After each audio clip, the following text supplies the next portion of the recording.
WESH 2 News starts now.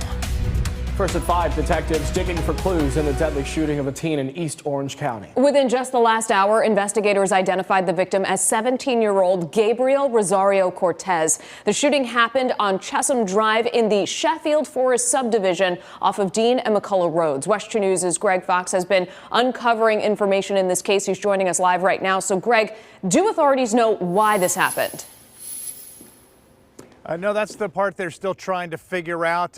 We don't know why this teen may have been at this home, whether he was a visitor to the home, whether he was staying at the home, whether he was an unwanted guest who showed up at the property. But we know a lot of the activity for investigators today focused in and behind the fence area.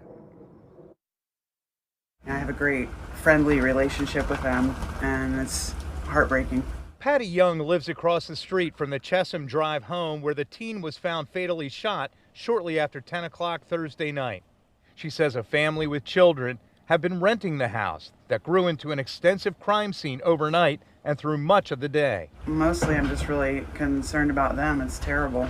Obviously it's kind of startling and a little alarming, but my biggest concern is wondering how they're doing. Yeah, my heart goes out to the inhabitants of that family because they're very sweet people, so I wouldn't wish any harm to them or anyone around me in this community. Michael Young is another neighbor who says he heard what sounded like a cracking noise that turned out to be the gunfire.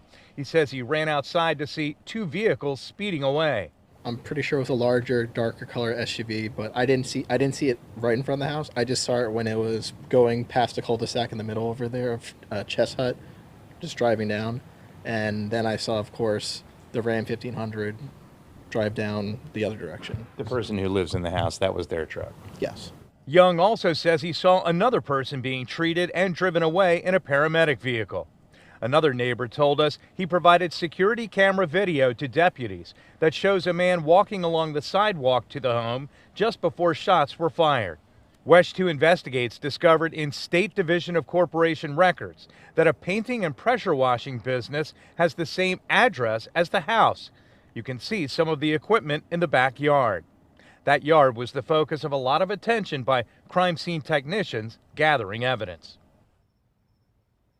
And now as you come back out live, you can see that they've sealed up the fence now. The crime scene techs have left. Detectives are now working in other areas of this case to find out what led to the fatal shooting of this 17-year-old. This is a developing story, and we'll bring you more information as we get it. Live in Orange County, Greg Fox, WESH 2 News.